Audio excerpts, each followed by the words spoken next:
Հրյաները երկար պատմություն ունին Աստծո հետ։ Շատ հրյաներ կհավատային, որ իրենք Աստծո ընտրվածներն են, ընտրյալները,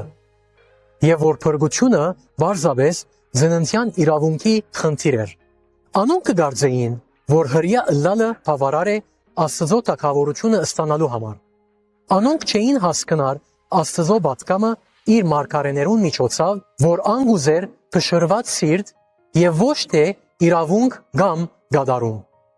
Անոնք նաեւ չհասկացան, նույնիսկ երբ Պողոս օգտագործեց 5 դագարանին Սուրբ Քրությունը, որ բացադրե թե ավետարանը, թե հրյաներուն եւ թե հեթանոսներուն համար է։ Անոնք սխալ հասկացած էին հնկամադյանը եւ շատ տկնաչանք աշխատեին շարք կանոններ բահելու համար։ Անոնք կարծեցին,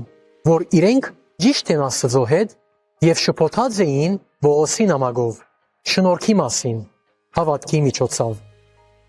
Աստված իրեն սեփական ազգ ընտրեց, բայց ան կփրկե միայն այն անհատները, որոնք իրեն կդառնան։ Մենք չենք կնար հասկանալ Աստծո անբացատրելի գործը,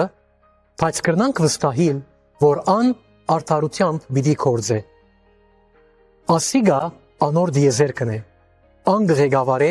եւ կդիրե։ Մենք կուզենք պատժարապանել Աստծո գործողությունները։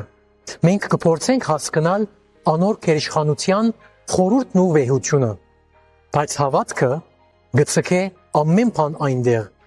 եւ գտնունի զայն խոնար հնազանդությամբ։ Իսկ անհավատությունը կըմփոստանա անոր թեմ եւ կշարունակե նույն փարգության եւ թադողության տակ, որ զայն գասկածի տակ կտնե։ Հանցնվե այն ճշմարտության, որ Աստված է, իսկ մենք ոչ։ Հավատա անոր։ Ան արդար է եւ բարի, եւ գնե այն ինչ որ ճիշտ է։ Ամեն։